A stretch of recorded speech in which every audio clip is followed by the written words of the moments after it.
Hello friends, welcome back once again to our channel. आज की video में हम डिस्कस करेंगे बैंकिंग को जो मर्ज कराया गया था। एक से ज़्यादा बैंक आपस में जॉइंट होके एक बैंक बनी थी, तो वो कैसे और कब हुआ था इसके बारे में डिस्कस करेंगे।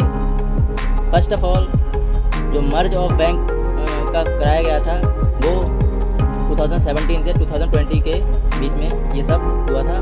बात करें the union cabinet approve merger of 10 public sector undertaking. जो पब्लिक सेक्टर के अंडर में 10 बैंक आती हैं उनको मर्ज कराया गया था।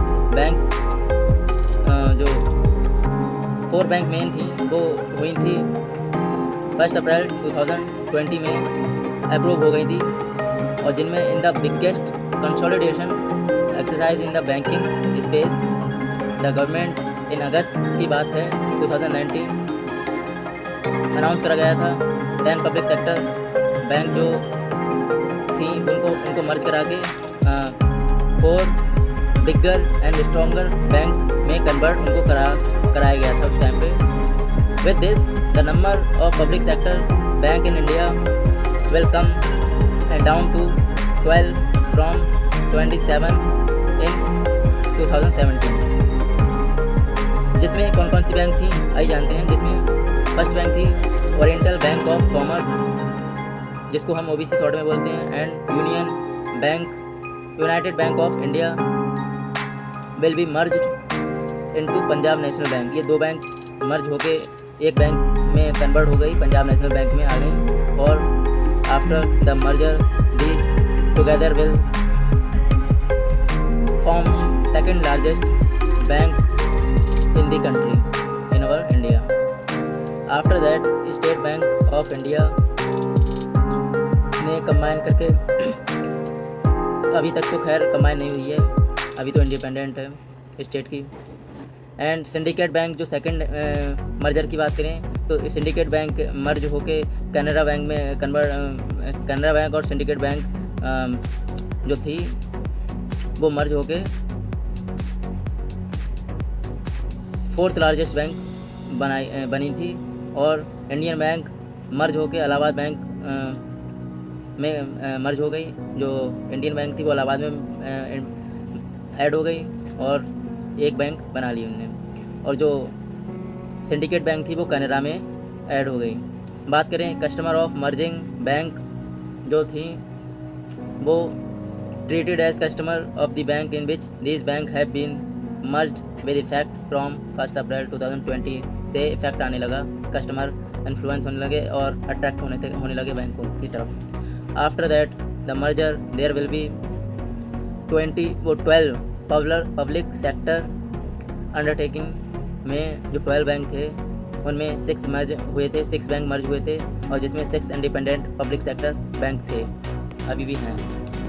So earlier the government of India merge 5 associate of SBI and the भारतीय महिला बैंक, भारतीय महिला बैंक है, with the state Bank of India with effect. कब से इफेक्ट आया?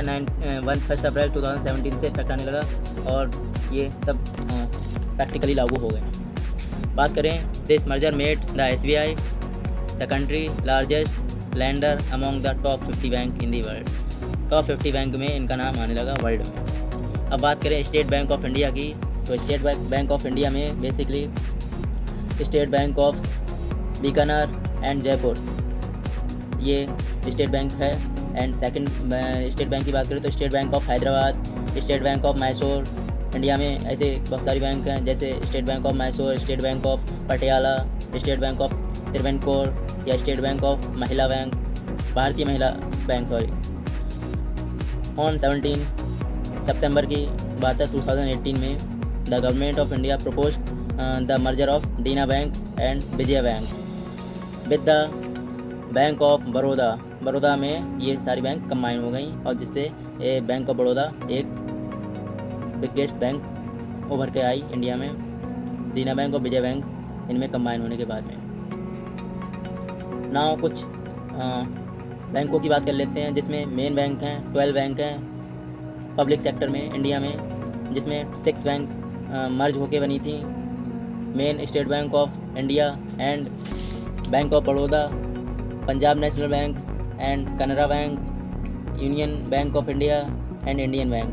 These 6 banks are main जो मर्ज होके बिगेस्ट बैंक इंडिया में अब तक बनी है। बात करें इंडिपेंडेंट बैंक की, तो इंडिपेंडेंट बैंक अब तक कौन कौन सी हैं? 6 बैंक हैं। वो हैं इंडियन ओवरसीज़ बैंक, फ़िलहाल इसकी भी बात चल रही है कि आने वाले टाइम में इसको भी प्राइवेट कर दिया जाएगा। सो अभी तक तो इंडिपेंडेंट है Indian Overseas bank, UCO bank and bank of Maharashtra, Punjab and Sindh bank and bank of India and central bank of India. These all are banks which is nowadays अब तक तो इंडिपेंडेंट है। सो आज के टॉपिक में हमने यही डिस्कस करा था। थैंक यू, आज के लिए इतना ही, धन्यवाद। वीडियो पसंद आया तो don't forget to like and subscribe my channel. Thank you.